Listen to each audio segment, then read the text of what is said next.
The king's Indian defense is truly the crown jewel of modern chess strategy.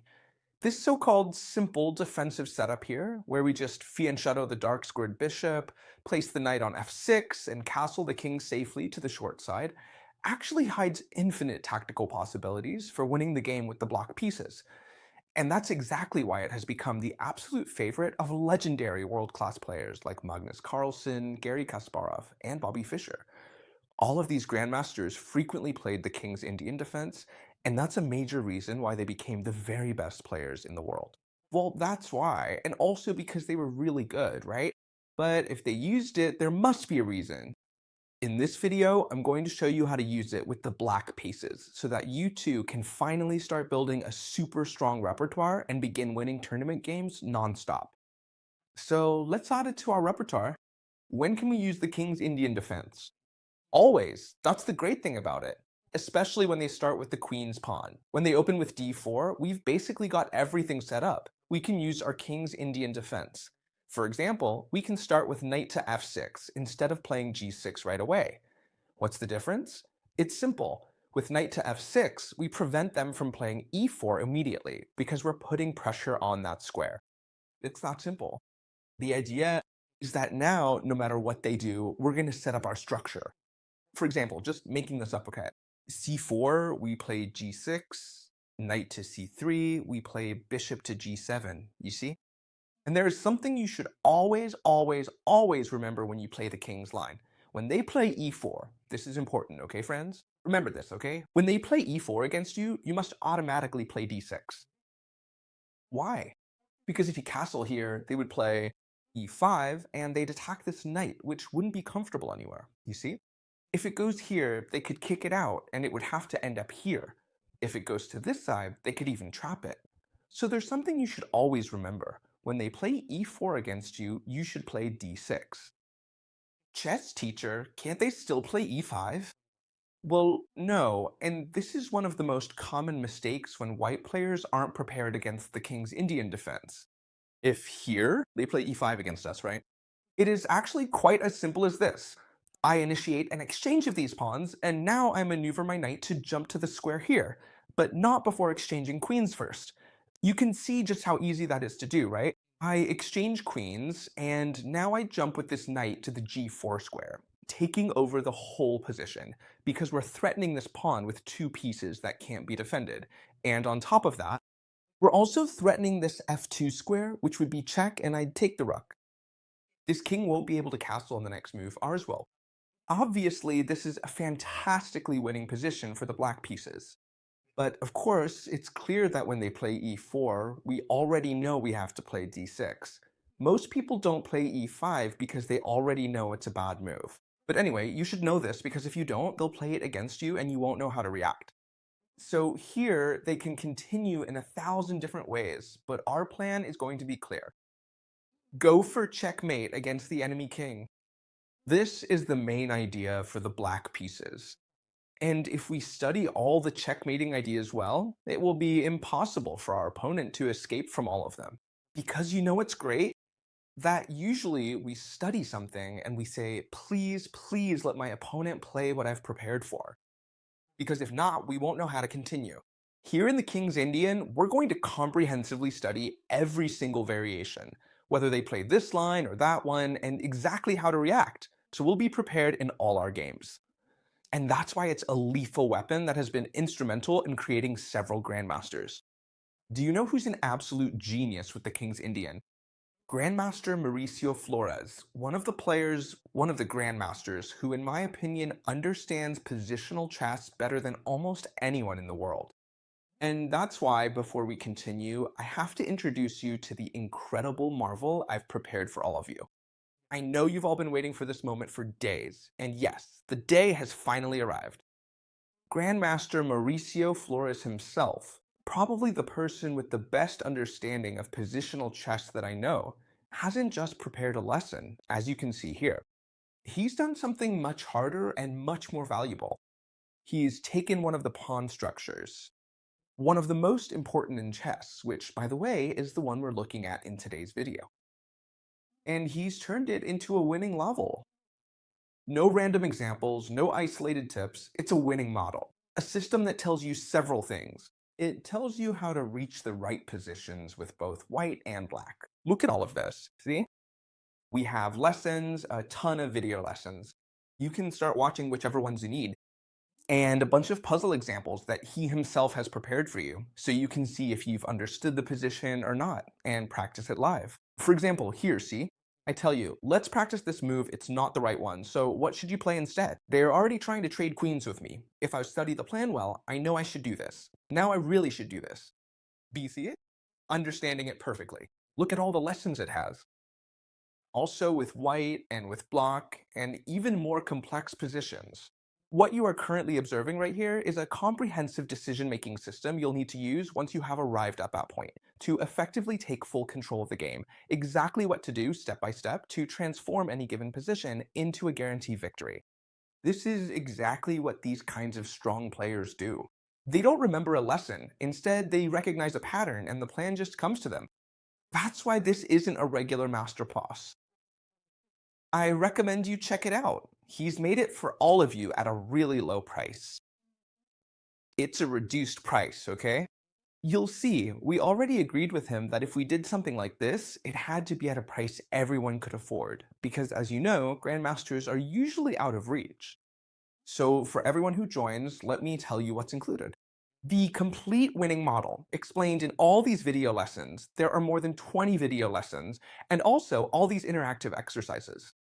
The real reasoning of Grandmaster Mauricio Flores turned into practical decisions. The exercises force you to think the way you should during a game, which is important. Also, this is important. There will be future videos added over time, okay? This is absolutely crucial for you to understand, okay? Future videos will be added, and every single person who is already enrolled will have lifetime access included, and everything that gets added will be at absolutely no additional cost to you. And obviously, right? No extra cost for everyone who is already in. So, it's available in Spanish and in English. Why didn't I mention that? This is important. It's available in both Spanish and English. I'll leave it for you both here and down in the description. So, your decision is simple. Either you train seriously with the Grandmaster's method, super important. Plus, he's one of the people I've learned the most from in my life. I can assure you I reached out to him because he was one of the players I've studied the most. Or if you want, you can just keep doing what you've always done. It's your choice. For me, it's a no-brainer. So if you like to join this masterclass on winning models, I'll leave it for you down below in the description. All right, Chessnicker, let's get to the card. The idea is that white always tries to expand with the central pawns. So how should we continue? All right, if they play e5, what should we do? For example, they play knight to f3. Well, we just stick to our simple plan and castle. Do you remember what I told you a moment ago? We castle and keep playing a game. The idea is that here they can play any move, and that's the good thing. It doesn't matter to us. For example, bishop to e2. Our plan is always the same. That's the best thing about this defense. What can we do next? Well, there's a move you should always, always, always remember whenever you play the King's Indian defense. e5? Chess player, you're not losing a pawn here. Please, start calculating properly. It's only being defended by one pawn and attacked by two pieces. So what's going on here? The idea is that we can give up this pawn because it can't be captured. If now the white pieces decide to capture this pawn, there wouldn't be any problem, because after recapturing, whether they trade queens or not, okay, it doesn't matter, they're gonna capture this pawn. If they don't trade them, we'll capture them ourselves. It really doesn't matter, okay? And the idea is that now we can make the wonderful move knight takes pawn, while we make a discovered attack on the knight. So we recover the pawn without any problem. And also, it doesn't matter if they trade knights or not, you can review this as many times as you need. We will capture this location, and we currently hold a more advantageous position than our opponents. A better pawn structure. On top of that, we have this bishop controlling the long diagonal, which doesn't let this bishop develop because we would capture the square. We don't let them advance because we would capture the rook. Our other bishop can go straight to f5 to attack a knight that's a bit exposed, and our rook is already ready to join the attack. So this position is an advantage for black. And of course, those of you in the masterclass already know how to always convert this into a win. Now we move on to the best part of the video, how to win all your games with the King's Indian defense. These strategies are going to blow your mind. Alright, if you've been paying attention, all we have to do is castle. And notice that we already have the King's Indian setup completed. We don't have to do anything else. Wasn't that super heavy? Alright, from here on out, all the traps we have available will come into play. For example, a very common mistake. Here from the white pieces, or more than a mistake, a small inaccuracy, is playing bishop to d3. And I see this all the time in games because there are people who haven't really studied the theory. It's totally normal. Not everyone can have all the theory memorized, and that's why these videos help us a lot. Since we play against humans and not perfect computers, we learn how to punish all the mistakes humans make. So how should we continue if they played bishop to d3? Just so you understand, bishop to d3 is a small inaccuracy because it disconnects the queen from the d4 square. The d4 square is a very safe point because it's defended by the knight and the queen. With bishop to d3, it's no longer defended. And notice that we're actually targeting this square indirectly with our bishop. You see it, right? This bishop, once the knight moves, will simply be attacking the d4 square. Alright, so we're going to continue with the next move. Remember, okay, when they play bishop to d3 against us, we're going to bring our bishop out to pin this knight here. Why? Because if you notice, now this pawn is no longer defended by the queen, since the bishop is in the way, and it's no longer defended by the knight because it's pinned. So it's a defenseless pawn. Remember, what we're going to do is fight against this pawn here. Alright, now they can do 1,000 different things, right? But for example, this bishop here might bother them and they might play the following move against us. h3. This move is dangerous, and you need to understand why. Normally, when they play h3 against us, we say, well, I'll just move back and keep the pin. In this case, when we have a fianchetto, that won't work at all, because they'll just push the pawn forward, and this bishop can't keep retreating, so we'd lose the bishop. So you really need to keep one thing in mind. If they play h3, threatening this bishop, it's very simple. The only thing you have to do is trade it for the knight. I know exactly what you're going to say. Chesteker, you're giving up the bishop pair. In this specific situation, it's perfectly fine to give it up. Why is that? Because look, after queen takes bishop, they have to recapture, otherwise they'd be down a piece. Now there's no piece defending this square here. The queen no longer defends, not here or here. And the knight that was defending, we've already eliminated. So now we can keep up our pressure, and this is where we start with the hammer. Boom, boom! Knight to c6 directly attacks the d4 square. And here there are several typical responses. Let's try to cover them all. It's very simple. The most logical one is probably the one you're wondering about. What happens if they push this pawn? Because I'm sure that's what most people will do against me. So we have two very good options. One would be this knight to e5, attacking both the queen and the bishop. A very good choice. And another one that I actually like even more is placing the knight on d4. Why do I like this one more? Well, because aside from attacking the queen, it's practically defended by the other knight once it moves away. And we can also reinforce it with pawns, either the e-pawn or the c-pawn, right? And if they capture en passant, it's no big deal, because we could defend with the other one. You get it? Alright, so it's really simple. This move would leave us with a very good position. However, notice that it's not the only possible move when we play knight to c6, okay? d5 isn't the only option. If they don't play d5, it's easy. You can choose between here or even here, which I actually like more. But what happens, chess teacher, if by attacking this pawn? Well, what they simply do is defend it while developing a piece. Don't tell me this isn't normal. You attack one of my pawns, I develop a piece, and defend it at the same time. Who usually plays bishop to e3? Well, it's the people who realize that by pushing d5, they're leaving very weak squares that we can take advantage of. Very good, bishop to e3. They defend, so how should we continue? Well, now we're going to use logic. Notice that this defense is very simple because you don't have to memorize much, just apply logic. What have we been saying all along? We're working against the d4 square. Which piece attacks it? The knight. What other piece can attack it? The bishop. So for the bishop to attack, we need to move this knight out of the way, right? Well, we just move it out of the way. We don't need to make things complicated. And now we're attacking here and here. Simply, if they push forward, we're in the same situation as before, right? Thank you very much. But what happens then? That here they have yet another way to defend. Knight to e2 defends the pawn. Very good, Chesterker. In here, how should I play? Well, pay attention, because this is already a serious mistake, and we simply have a move that wins material. It's a very, very good move. Let's see if you spot it. The move is to jump with this knight. Knight to e5. Great move. It seems we're giving it away, but we're attacking the queen and the bishop. If the queen moves, we capture the bishop, we win a piece, and on top of that, it's check. They lose castling rights. So notice that the only solution to this move is to take the knight. You see that, right? And once they take the knight, it's very simple. We just capture, and now we're attacking the queen again and attacking the bishop again. So they're back in the same situation. Look, they have to move the queen, and then we would capture this bishop. With check, they should move the king aside. We're also attacking here with two pieces, so when they move the king, whether it's here or here, it doesn't matter. What we'll do is capture here, and not only that, but now we're setting up a discovered attack on the rook. If it moves away, we can take this pawn.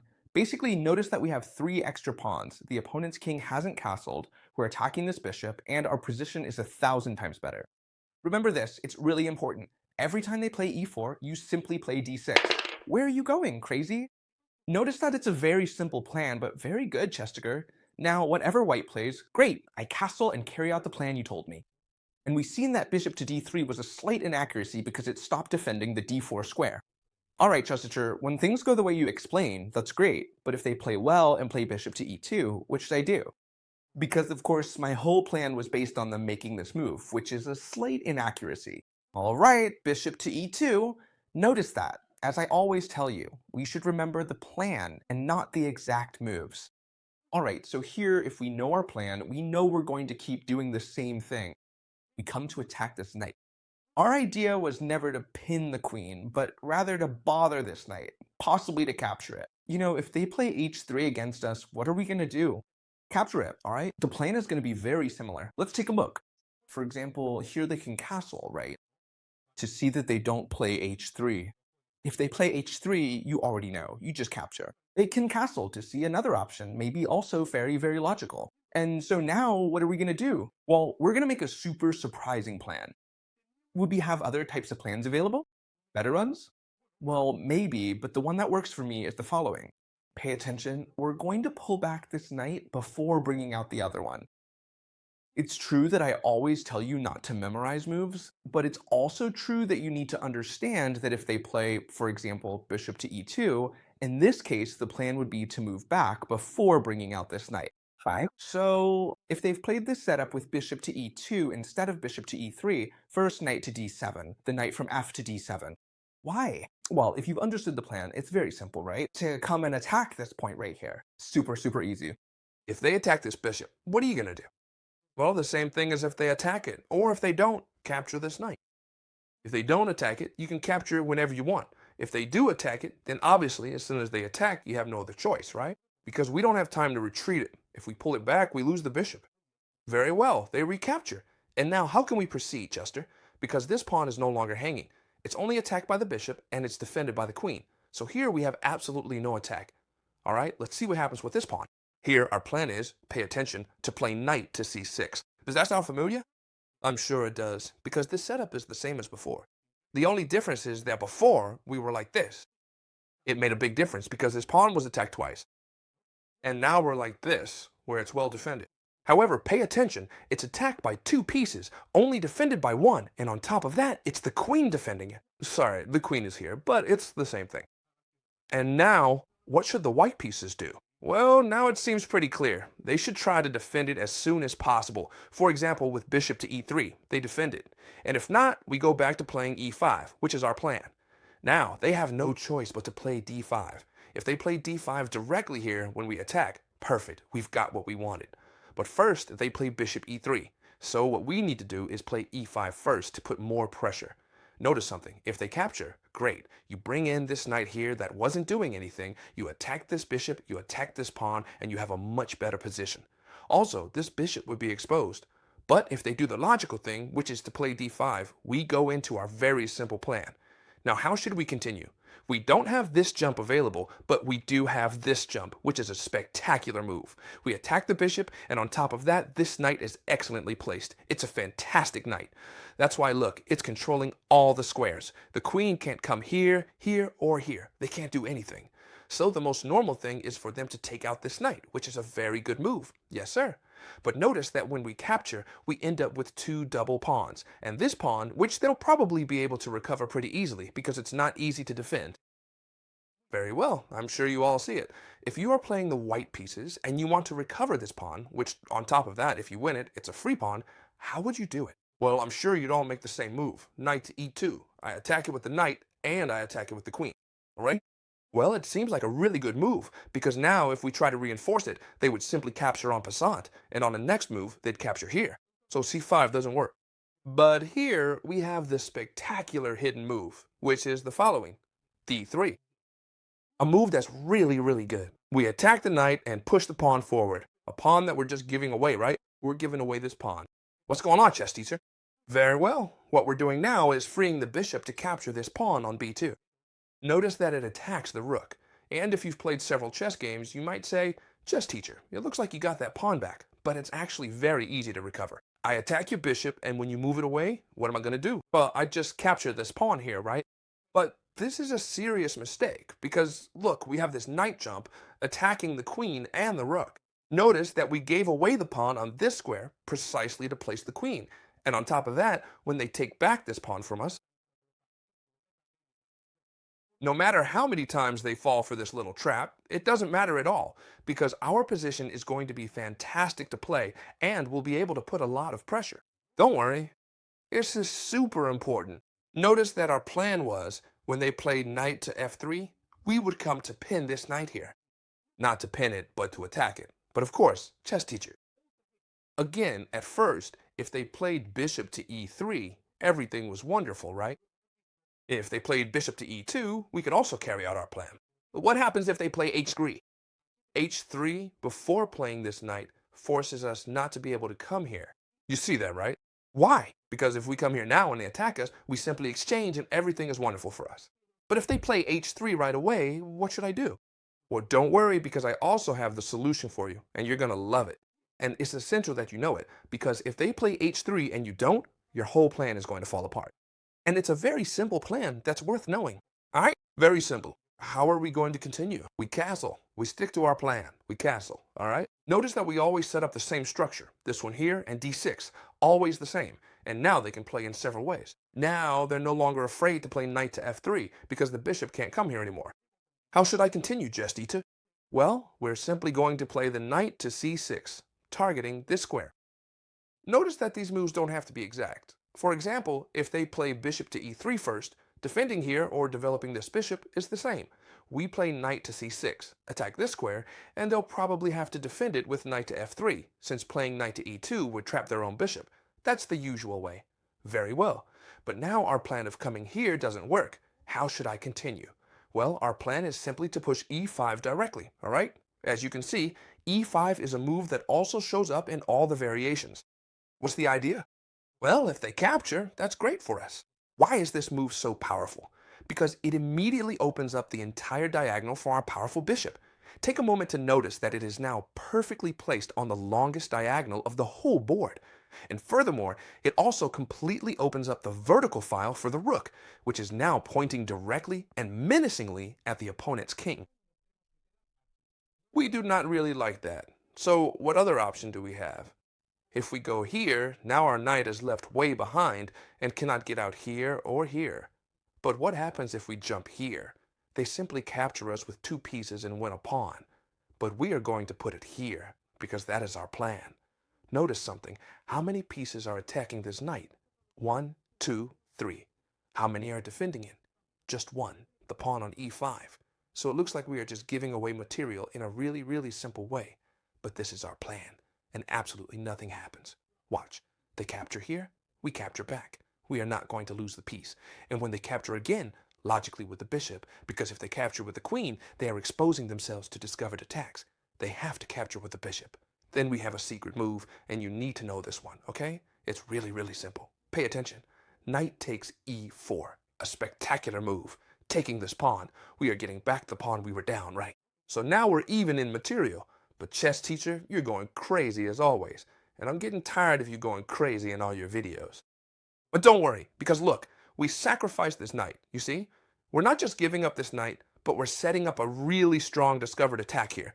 And even though it's defended by the queen, pay attention to this. When they capture us, we have a move that, if you like chess, is sure to give you goosebumps. I'm sure you're all thinking of moves like rook to e8, attacking this knight and pinning it. Well, no, the move is queen to h4. Check out this move. What it does is create a double attack on the knight and bishop in a straight line. Or rather, along a horizontal line. Super strong. Now we're really threatening it. Rook to e8, pinning this knight here and here. Very good. Are you going crazy in just count? Yes, but there's still ways to save this, right? For example, what happens if they capture this bishop first? Well, now we're going to see. It's really, really simple. If they capture this bishop and even attack our rook, it doesn't matter. Because first, what we need to do is capture this knight with check, so they're forced to defend against the check. And then we'll capture this bishop, winning a piece. Notice that we've recovered the knight, and then we'll recover this bishop here. Now, if they block with the queen, we simply trade the knight. And what we need to do is capture this knight with check, and we recover the bishop. If they block with the bishop, we don't recover the bishop right away. Instead, I recommend first taking the pawn with the queen, attacking the rook. If they capture our rook, that's a mistake for white. Because look, they take the rook, we capture with check, and then we would capture the bishop. So they have to move the rook away. And now, with all the cold blood in the world, we capture this bishop, and notice the difference in position and the extra pawn we have here. And on top of that, they can't defend this pawn with anything. We're attacking it with both the queen and the bishop. It's a total bargain of a position for us. Oh, and super important, if when we capture this pawn, they don't take our knight, but instead capture this bishop first, you need to keep this in mind. How should we play? Should we capture the bishop first or the knight first? Well, neither of the two. We move the rook and place it on e8, aiming at the king. That way we're threatening knight takes knight with a discover check. If, for example, they say, I want to move the bishop back, simply knight takes knight wins the game. Check. And when they block, whether with the bishop or the queen, it doesn't matter to us. We would capture the queen with a knight. So what happens is that when we play rook to e8, they can't move the bishop away. Instead, they have to defend against this discovered attack, for example, with the bishop. It doesn't matter to us because we're going to recapture this bishop here. And notice that we've regained the pawn we had given up, but we're in a much better position. We've destroyed their center, and our pieces are way more active. Look, our king is safe, our rook is aiming at their team. This knight is in a much better position. If they capture, we recapture with the rook. This bishop can come into play. The queen as well, we can trickle out. In short, even though they didn't fall for the trap, we're still in a much better position. This little trick I'm about to show you will be super useful for everyone, but especially for those of you with a bit more experience. By a bit more experience, I mean, for example, 1600, 1700, 1800 rating, or even much higher. Why? Because this comes up in the Samish variation of the King's Indian defense. Alright, it could be that they play this move because they're really good and know this variation, or maybe they're just afraid you'll bring your bishop in here. Either way, the variation works the same. The idea is to play bishop to e3 and keep this strong central structure, alright? This is called the Samish variation. But don't worry, because I have a fantastic plan to win in this variation. It's a very dangerous variation, okay? But you need to know how to fight against it. I'm not even speaking clearly anymore. Sorry, too many hours recording for you guys. Here, what we're going to do is play the move e5. It's a move we've been playing pretty much the whole time. If they capture, as always, thank you, right? They capture, we recapture, and even as queens are exchanged, we have a rook on the open file. But usually they push forward, okay? This is the traditional move in the Samish variation. It opens up the bishop, alright? Notice this bishop can move here or there. What is white's plan? To swap bishops via q2 and place it here, as in the Dragon Sicilian. It's a dangerous plan, but we need to know how to fight it. Here, the typical move is a5. Why? Because what we want is to bring the knight to a6, and then bring it to c5, a square where it's really, really strong. However, here they could kick it out with before, and this knight would have to move. That's why you play f5 first, to prevent this b4. White's plan. You already know it, I just told you. Queen to d2 to exchange this very strong bishop. You already know that this bishop is way too powerful in the King's Indian defense, because it's the one that protects the king. If this bishop disappears, the dark squares are on the castle team. The squares are way too weak, and it would be way too easy for them to break in. Imagine this bishop isn't here. They come in through here, they break through with the rook, with the queen. All right, so we really need to keep this bishop well protected. They play queen to d2. We go knight to a6. That's what we want to do. And they come to exchange this bishop. The logical plan in this defense here, how should we play? Well, pay attention, because I'm going to show you a trap. Notice that this position might seem hard to reach, but it's a classic position in the King's Indian defense. If you play against someone who knows a bit, notice that we have the brutal move, knight. Where are you going, crazy? To e4, sacrificing the knight. Once again, the sacrificing knight. This square is totally defended by pawn and by knight, and it doesn't matter what they capture with, because now we have a secret move here. It looks like we're not doing anything, but what we're actually doing is we've captured with the knight to clear the way for the queen. Queen to h4 check. And our idea is that whatever they do, we're going to recapture this bishop here. If they block with the knight or with the pawn, it doesn't matter to us because we take here. Even if they trade queens, that's even better because we'll be left with an endgame with an extra pawn. What's the result? We end up with a strong center, we keep a solid defense, we haven't lost this bishop. On top of that, we have an extra pawn, and that's not all. The opponent's good bishop was also the black squared one, so we end up with a position that's 1,000 times better. Chess teacher, and there's no way you can finish this video on the King's Indian defense without mentioning the fearsome 4 pawns attack, which I'm 100% sure you all know about. And if not, just take a look. It's called the 4 pawns attack. Pay attention, I'm going to reveal the secret to you. It's because they've advanced 4 pawns. Alright, so here, what we're simply going to do is castle, just as usual. They'll play knight to f3, which is the main line, and we'll play knight to a6 without wasting time on a5. In this variation, look at, they're very overextended. We don't have time to play a5 because nothing happens if they play here. We just capture. For now, there's no problem. But since we know they're going to advance, we already have the knight looking at this spot here. And pay attention, because they wouldn't have time to come here since we're attacking this point with 2 pieces. That's the plan, okay? Quickly, so you don't get bored and you understand it perfectly. All right, here, no matter what they do, it doesn't matter to us because we want to break with n5 right away. A move that's really strange. We always want to play it. If you've been paying attention, you know we always play this 5, but now it looks like we're just giving it away. Why? Because they're attacking with 1, 2, 3 pieces, and it's only defended by 1. So, chess teacher, what are you planning here? What's going on? Well, it's very simple. When they capture us, obviously we're going to recapture, and now they have 2 options. Capture with the pawn or capture with the mate. Capturing with the pawn is a mistake. Why? Because we simply trade queens. It doesn't matter to us what they take with, for example, with the bishop to keep defending this point. And now we come here and we're going to recover this pawn easily. You see? So there's no problem. And on top of that, they end up with some very weak pawns, a position that's 1,000 times better for us. We open up the diagonal for the bishop, so it's a complete mistake to capture with this pawn here. Let's just put things back as they were. The queen's here, the bishop going wild, and now this over here. So they should capture with the knight, you see, right? I'm acting weird today, huh? And when they capture with the knight, what should we do, folks? And folks, are we out of options? Not at all, don't worry. Because now we're going to take advantage of, look at this, our opponent doesn't have good development. They have more pawns, but their development is poor. Our bishops are like beasts, our queen too, our rook as well. What we're going to do is play c5, a star move to strike at the center. If they capture, they lose the knight. Let's see, Chesquachara, focus. If this knight here is missing, nothing is lost. Okay, let's go back. They captured this pawn here. No, they didn't capture this pawn here with the knight, which is the right move. And now we're going to play c5. What I was saying is, if they capture here, it's not that we capture this knight. I was going crazy because I thought I had left the knight hanging. It's that first we can trade queens or not, it doesn't matter, but we can recover it with the knight. We would be attacking here twice, and by moving this knight, we would indeed be attacking over here, and this would be a really bad move, okay, for the white pieces. All right, so what happens if they push forward?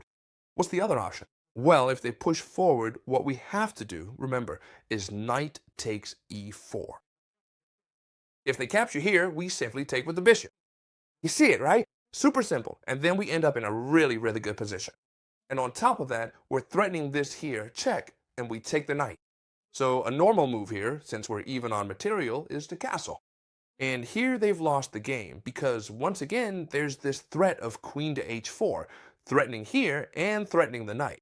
We're going to checkmate on the neutral, or almost checkmate. If they try to defend with a knight, we capture with the bishop. When they capture us, we capture with the queen. In our position, not only do we have a material advantage, but it's infinitely better. We're threatening to come in through here, we're threatening to bring the rooks to the center. Well, our position is an absolute steal. However, in Chess Teacher, they rarely capture here. Most of the time they advance, and that's why this knight makes so much sense. Because we put it here, look, we're attacking this d4 square with two knights. Super, super strong. And now what? How can they defend it? Do they have any way? Well, of course the most logical is queen to c2, but that does not stop anything, because we can just sacrifice our knight here since there are tactics as always. Knight takes knight, it looks like they have won, right? And now, instead of capturing, because they would capture us, we have bishop to f5, pinning this piece here. We're going to get it back, but they still have some resources, Nokif. Bishop to d3 to block the pin, and we simply come here, we exchange. When they exchange, we don't go here, important, but instead we play f5. And notice that here we've already recovered the piece. They have to retreat, and now we play e4. We win either the bishop or the knight, and on top of that, when we capture, we'll deliver this check here. And we've also opened up this really strong diagonal for the bishop. Brutal or what? For all of you who want to start studying seriously, don't hesitate. Check out the masterclass that Grandmaster Mauricio Flores has prepared for you. You have it right down here in the description. I know you're eager to start learning it too. If you love it, let's go. Come on. I recommend it 100%. I hope you love this video. If you have any questions, you can contact us. And we'll see you tomorrow in the next video, friends. Goodbye.